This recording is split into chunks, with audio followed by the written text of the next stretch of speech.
रत्ना और आप देख रहे हैं सी न्यूज़ भारत। आए रुख करते न्यूज़ बुलेटिन की ओर। बात होगी बालोद की, जहां बालोद पुलिस की बड़ी कार्रवाई। घर में सो रहे व्यक्ति पर जानलेवा हमला करने वाले 6 आरोपी 24 घंटे में भिलाई से गिरफ्तार किए गए। साथ ही बात होगी ग्लास की, जहां थोड़ी सी बरसात से शंकरानंदपुरी में जलभराव हुए लोग परेशान। तमाम खबरों पर विस्तार से चर्चा करेंगे। कोसली के गांव लिडोर में बीती रात अज्ञात चोरों द्वारा एक किसान राजकुमार के घर के आंगन में बंधी कीमती भैंस चोरी कर ली गई, जिसकी घटना पास लगे सीसीटीवी कैमरे में भी कैद हो गई। पीड़ित के अनुसार रात में परिवार के सो जाने के बाद चोरों ने बेहद शातिर तरीके से भैंस की रस्सी खोलकर उसे चुपचाप बाहर निकाला और फरार हो गए, जिससे किसी को भी भनक नहीं लगी। सुबह जब राजकुमार पशु घर में पहुंचे तो भैंस गायब मिली, जिसके बाद ग्रामीणों के साथ खोजबीन की गई, लेकिन कोई सुराग नहीं मिला। बताया गया कि भैंस परिवार की आजीविका का मुख्य साधन थी, जिसकी कीमत लगभग 80,000 से 1 लाख रुपए थी, जिससे किसान को बड़ा नुकसान हुआ है। सूचना पर पुलिस ने मौके पर पहुंचकर जांच शुरू करते हुए अज्ञात चोरों के खिलाफ मामला दर्ज किया और सीसीटीवी फुटेज के आधार पर आरोपियों की तलाश शुरू कर दी है, जबकि ग्रामीणों ने इलाके में रात्रि गश्त बढ़ाने की मांग की है। नमस्कार जी, मेरा नाम राजकुमार है। मैं आपको बताना चाहता हूं कि आज रात 2:38 पे मेरे घर के सामने से मेरी भैंस चोरी हो गई है।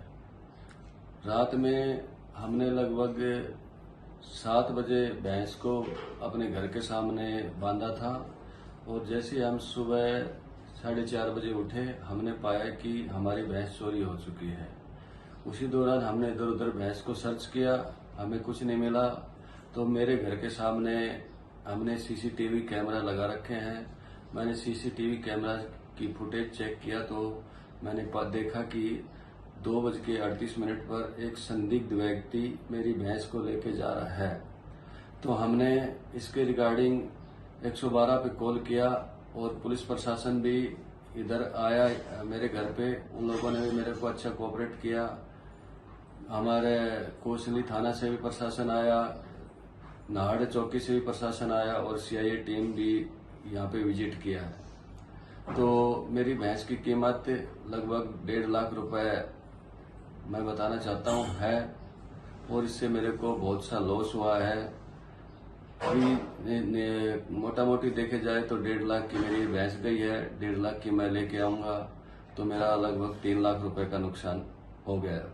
मेरा कोई बड़ा कोई काम धंधा नहीं है, कोई जॉब नहीं है और मेरे तो भैंस के सारे ही काम चल रहा था। तो ये मेरे को एक बड़ा झटका लगा है।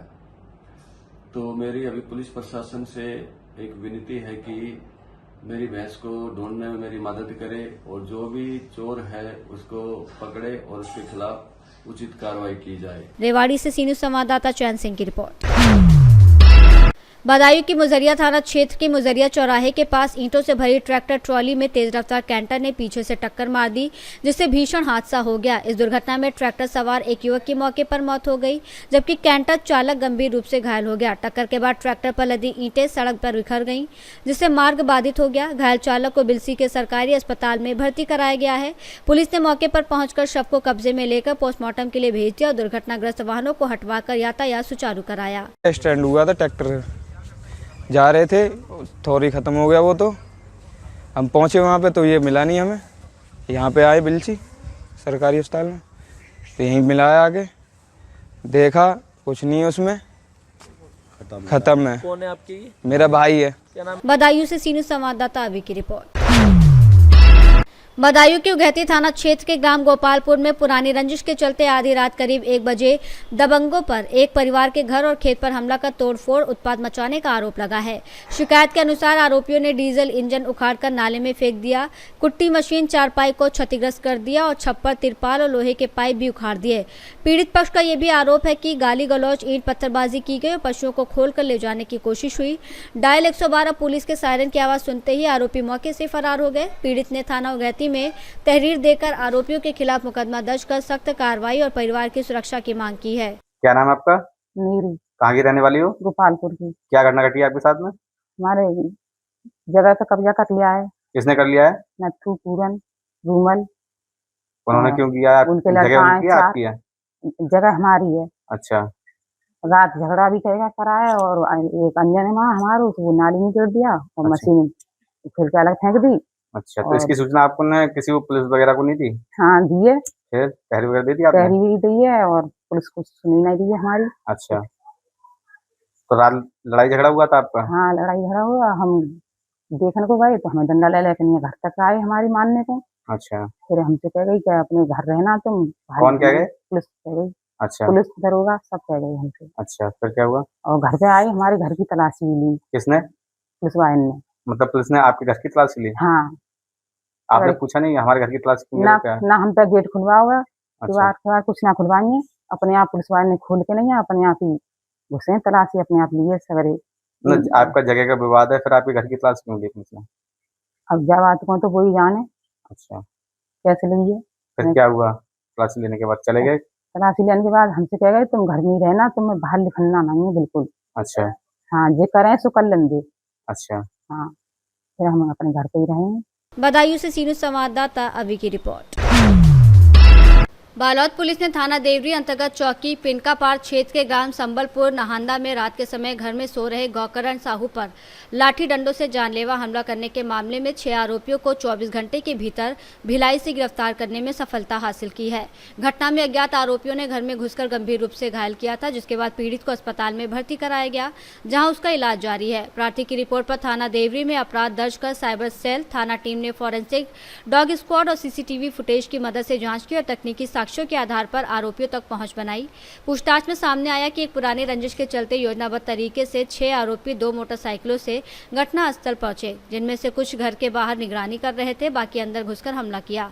सभी 6 आरोपियों को गिरफ्तार कर उनके कब्जे से वारदात में प्रयुक्त हथियार और वाहन जब्त किए गए हैं। उन्हें न्यायिक रिमांड पर भेजा जा रहा है। पुलिस ने क्या कुछ खुलासा कर रहा है? थाना देवरी के चौकी पिनकापार क्षेत्र में सूचना प्राप्त हुई थी कि 30 तारीख की दरमियानी रात को एक संबलपुर गांव है, वहां पर एक युवक पर अज्ञात लोगों ने धारदार हथियार से हमला कर उसको चोट पहुंचाया है, जिसे तत्काल हॉस्पिटल रेफर किया गया था और जहां उसका इलाज जारी था। इस पर उसकी जो पत्नी है उसके द्वारा थाना में रिपोर्ट दर्ज कराया गया, जिसमें प्रकरण की गंभीरता को देखते हुए थाना प्रभारी और उसकी टीम, साथ ही साइबर के टीम के द्वारा विशेष टीम का गठन किया गया और मौके पर तत्काल घटनास्थल का निरीक्षण किया गया और इसमें फॉरेंसिक की टीम, साइबर स्क्वाड के द्वारा भी घटनास्थल का निरीक्षण किया गया, जिसमें तकनीकी साक्ष्य और सीसीटीवी फुटेज के आधार पर लगातार इसमें गांव में मुखबिर लगाकर इसमें जो अज्ञात आरोपी थे उसके संबंध में पूछताछ किया गया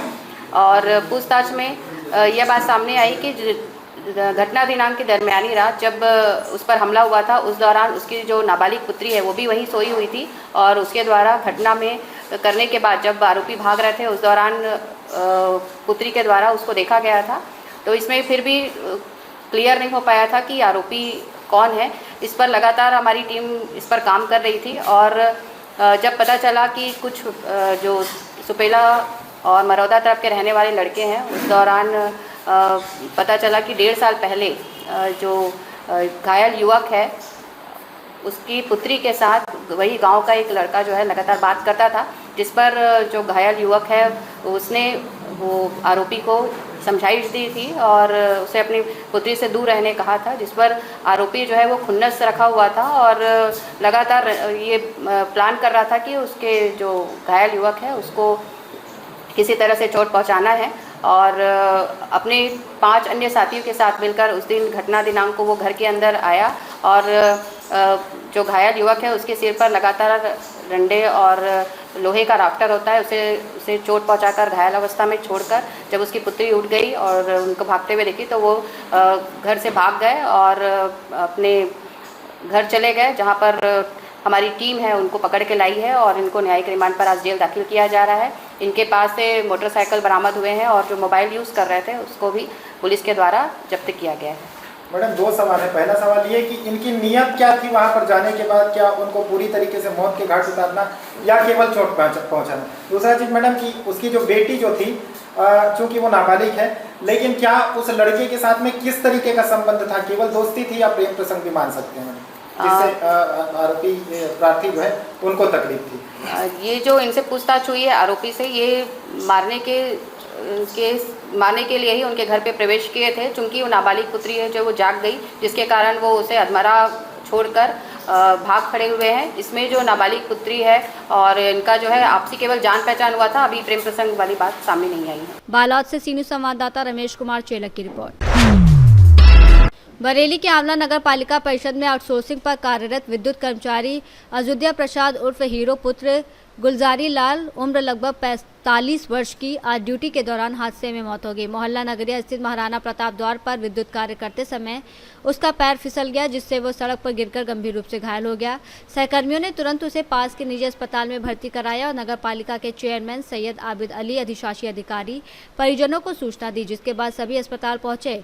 डॉक्टरों के प्रयासों के बावजूद लगभग 4 घंटे बाद इलाज के दौरान उसकी मौत हो गई। घटना की सूचना पर पुलिस ने अस्पताल पहुंचकर पंचनामा भरकर शव को पोस्टमार्टम के लिए बरेली भेज दिया। मृतक नगर के मोहल्ला विलादगंज का निवासी था और अपने भतीजे राजू के साथ रहता था। नगर पालिका प्रशासन ने परिजनों को नियमानुसार आर्थिक सहायता दिलाने का आश्वासन दिया है। आज ये प्रकरण हुआ है, ये क्या मामला हुआ है चेयरमैन साहब? अयोध्या प्रसाद हीरो नगर पालिका में आउटसोर्सिंग पर कर्मचारी थे। नगरिया में महाराणा प्रताप स्वागत द्वार के पास एक केबल को टाइट करते वक्त सीढ़ी पे से इनका पैर फिसल गया। पैर फिसलने के कारण पिछले हिस्से में सिर में चोट आई। नगर पालिका कर्मचारियों ने तत्काल उठाकर पास में ही निर्माया अस्पताल है उसमें भर्ती करा दिया। मौके पर ही मुझको सूचना मिली, मैं भी पहुंच गया। नगर पालिका के अधिशासी अधिकारी और सभी कर्मचारी पहुंच गए। 4 घंटे तक हम लोगों ने वहीं खड़े होकर उनका इलाज कराया।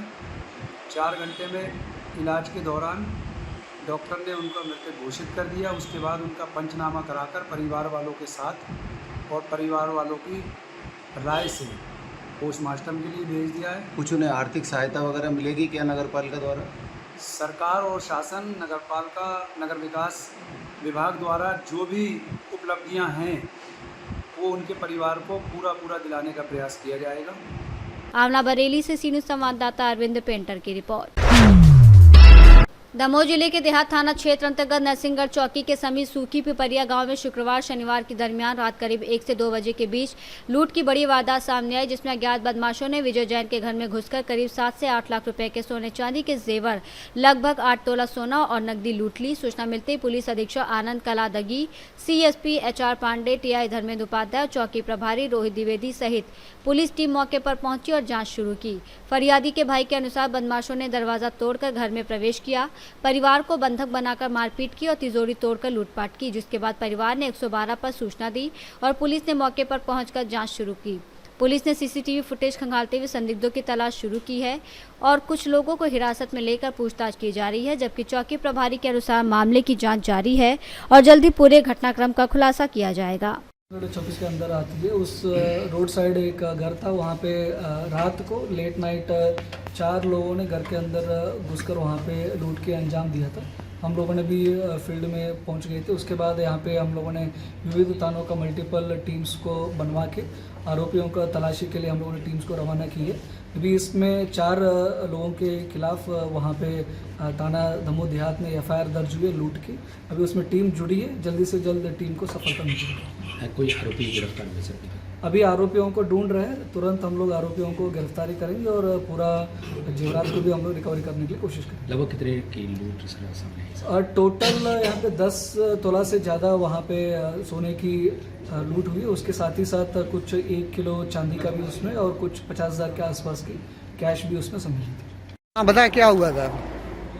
हम रात में हम गाँव में गए थे, रात्रि में 1-1:15 बजे 1:30 बजे करीब इसे घटना हुई। 4-6 लोग आए, पीछे की बाउंड्री से ऊपर चढ़े, छत पे से कमरा में गए, लाइट बल्ब फेंक दिया उन्होंने निकाल के।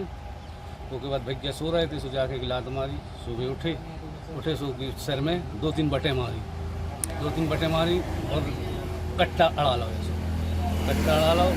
और एक वहीं पे साड़ी डली थी तो साड़ी से हाथ बांधे पीछे और उसको लोवर उतार के लोवर से बांधे पैंट और उसके ऊपर बैठ गए पीठ पे पीछे और कह रहे बंदूक बढ़ाएँ कलपट्टी पे, कह रहे चाबी दो तुम पैसा कहाँ रखे तुम्हारी जो सब खून बहन लगो तो भयंकर। सो ने अपनी बहू से, हमारी बहू मिसेज से गए उन्हें कि दे दो चाबी, दे दो जी कछु चाहने उन्होंने दे दो। सो उन्हें चाबी बैग ले आए, 2 लोग 4 चले रहे, 2 नीचे आए, सो बैग ले गए संगे बहू हुलवा के लाए। चाबी देखी, सो बैग में चाबी नहीं आती, सो सरी गया से लाकर टोर उसमें 50-60 हज़ार रुपये रखी थे, 60 बता रहे कि 60,000 रुपये दिया। और पलंग पेटी में 2 पीकर रखे थे, वो में ज्वेलरी रखी थी, 17-18 तोला सोना और 2 किलो चावल के, और वही बैग में रख के सब ले गए। 2 मोबाइल ले गए और दरवाजे बंद कर गए बाहर से, और वो बंद छोड़ के चले गए। फिर उसके बाद क्या हुआ? उसके बाद क्या हुआ कि एक दरवाजों पे छोड़ गए पीछे को, वो में लगी नहीं, समझी लग गई है चटकने पर, लगत नहीं है हमें बाहर से। तो जब हम मालूम तो बहू हो हमारी सूने जो दरवाजे खोलो और नीचे आई तो हमारा बच्चा नीचे सो थे, तो उनके मोबाइल से जानकारी दी रात में हमें 2:15 बजे हमें जानकारी मिली। वैसे ही हमें थे आ गए 10 मिनट 5 मिनट में थे आ गए, समझो देखो उन्होंने पहुँचो तौलिया बांधी सिमट बांधी उसको। फिर उसके बाद के लोग भी धमका गए कि पुलिस ने जानकारी नहीं तक जो मैं तो मार मंडी में जा तो हम पहचाना था तुम्हें ऐसा वैसा। हमने किया हाँ, तो हमने 2:45 बजे पुलिस ने जानकारी रिपोर्ट फोन कर। तो कहाँ नरसिंहगढ़ चौकी के थे देहात थाना? हमने 112 पे करो। अच्छा 112 पे करो, 20 मिनट बाद आधा घंटा बाद पुलिस आ गई चौकी से। फिर बस पुलिस कुछ ये लोग हो जैसा ही सब घेर के हम सब पुलिस वालों के साथ में देखा रहे। बच्चों ने मिलो कुल्हाड़ी उतई से उठाई थी, कुल्हाड़ी फेंक गए बगल के खेत में, एक लाठी उतई से उठाई थी, सो लाठी फेंक गए, और कछु नहीं मिला। डिब्बी एक बार चांदी की डिब्बी खाली, मतलब चैन की डिब्बी बा फेंक गए, खाली बाकी को। अच्छा जिनको चोट लगी उनका क्या नाम है? विजय जैन।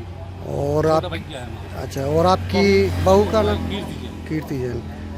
और आपके बच्चे का क्या नाम है? बच्चे 3 बच्चा थे छोटे छोटे। अच्छा तो के साथ ही में सो रहे थे, उनमें से एक मौली की नींद खुल गई थी 6-7 साल की है, और हमारा बच्चा नीचे सो रहा था, वो बड़ा है थोड़ी 14-15 साल। लगभग कितने की चोरी होगी? 20 लाख की। तो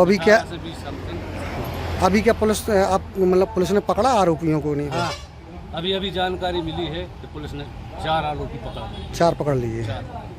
वो खैरुआ निवासी। अच्छा यादव समाज। अच्छा एक उनमें से कोई उनका जीजा है गड़ाकोटा। अच्छा इतनी जानकारी अभी मिली है। अच्छा आपके गाँव गए? अच्छा मुलाजिक चले गए। आपके ग्राम का नाम क्या है? सूखी पिपरी। ये कौन सी पंचायत में आती? खैरुआ ग्राम पंचायत। खैरुआ के यादव। तो आप क्या चाहते हैं? आप पुलिस तो आपके यहाँ समय पर पहुँची? हमारे पे तो अच्छे से पहुँची पुलिस ने जल्दी से जल्दी संतोषजनक काम किया, बहुत प्रसन्न कर रहे, पुलिस की प्रशंसा कर रहे। अच्छा अभी चोट ज़्यादा तो भाई को आप ठीक हैं? बटे मारी हो 3 बाद तो खून काफ़ी बह हो, तो और हम हड़गा झाड़ी में जो तो हम घाव नहीं देख पाए, उसको तौलिया बांध रही थी। और फिर अभी कितनी देर हो गए लेके गए? दमोह से सी न्यूज़ संवाददाता संतोष मोदी की रिपोर्ट। जलेसर में आषाढ़ मास के प्रथम शनिवार को छोटे मियाँ बड़े मियाँ दरगाह परिसर में आयोजित शनिचर की जात में आस्था का सैलाब उमड़ पड़ा, जिसमें भीषण गर्मी और बीच बीच में हुई बारिश के बावजूद 1 लाख से अधिक श्रद्धालुओं ने पूजा अर्चना कर परिवार की सुख समृद्धि, दाम्पत्य जीवन की खुशहाली और मनोकामनाओं की पूर्ति की प्रार्थना की। एटा सहित आसपास के जनपदों और अन्य राज्यों से भी श्रद्धालु पहुंचे, जिनमें कई ने बच्चों का मुंडन संस्कार कराया और नवविवाहित दंपतियों ने परंपरा अनुसार पूजा की। प्रशासन द्वारा एसडीएम पीयूष रावत, सीओ ज्ञानेन्द्र प्रताप सिंह और कोतवाली प्रभारी संजय सिंह राघव ने उनके नेतृत्व में व्यापक सुरक्षा व्यवस्था की गई। बैरिकेडिंग कर भारी वाहनों का प्रवेश रोका गया और ई रिक्शा सहित अन्य वाहनों के संचालन पर नियंत्रण रखा गया।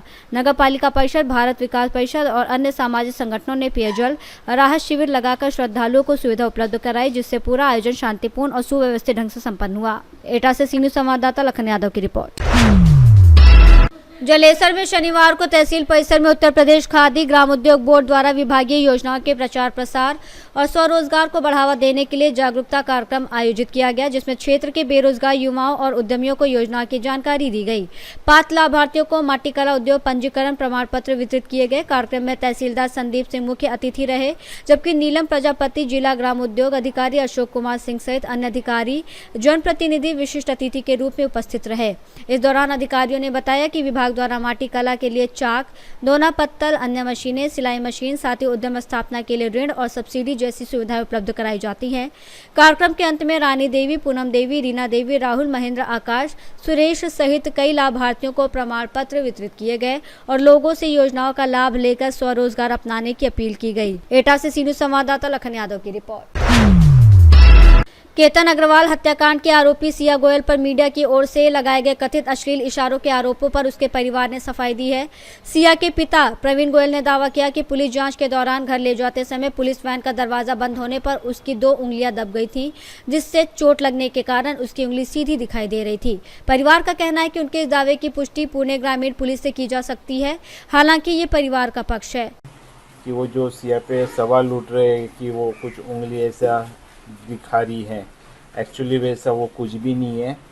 जब पुलिस वेरिफिकेशन के साथ घर पे वो आई थी उस टाइम की बात है कि उसकी 2 उंगली गाड़ी के दरवाजे में थोड़ी आ गई थी, तो उसने एक हाथ पे बैंडेड बांधी हुई है और एक उसकी उंगली पूरी सूजी हुई है। उसका नेल्स भी पूरा ब्लू पड़ा हुआ है, वो भी हमने देखा है। यानी कि और सोशल मीडिया पे ये जो बात आ रही है इस घटिया तरीके से, तो ये अच्छी बात नहीं है, अच्छी बात नहीं है। और जो भी है, अगर आपको ऐसा लगता है तो आप पुलिस वेरिफिकेशन कर सकते, जो उस टाइम पे पुलिस आई थी, तो आप उनसे भी बात कर सकते कि ऐसा हुआ है या नहीं है, क्योंकि पुलिस को भी मालूम है। और ये मेरे पास मोबाइल है तो मैंने इसमें भी देखा उसकी पूरी उंगली सूजी हुई है, पूरा नेल्स उसका ब्लू हुआ है।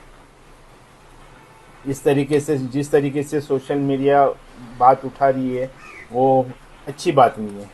महाराष्ट्र हवेली से सीनू संवाददाता यश की रिपोर्ट। इगलास के शंकरानंदपुरी मोहल्ले में थोड़ी सी बारिश होते ही गंभीर जलभराव की स्थिति बन जाती है, जिससे रास्तों पर घुटनों से ऊपर तक पानी भर जाता है और लोगों को भारी परेशानी का सामना करना पड़ता है।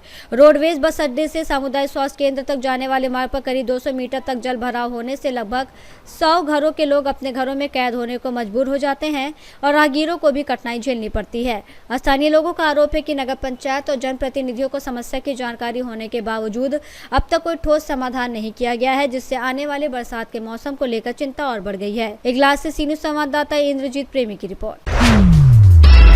झालावाड़ में 4 जुलाई को राजकीय पीजी कॉलेज के ऑडिटोरियम में जिला स्तरीय कार्यक्रम आयोजित किया गया, जिसमें प्रधानमंत्री नरेंद्र मोदी द्वारा बालोतरा जिले के पचपदरा से राजस्थान रिफाइनरी परियोजना सहित लगभग 1,05,000 करोड़ रुपए की विभिन्न विकास परियोजनाओं के शिलान्यास और लोकार्पण का वर्चुअल प्रसारण किया गया।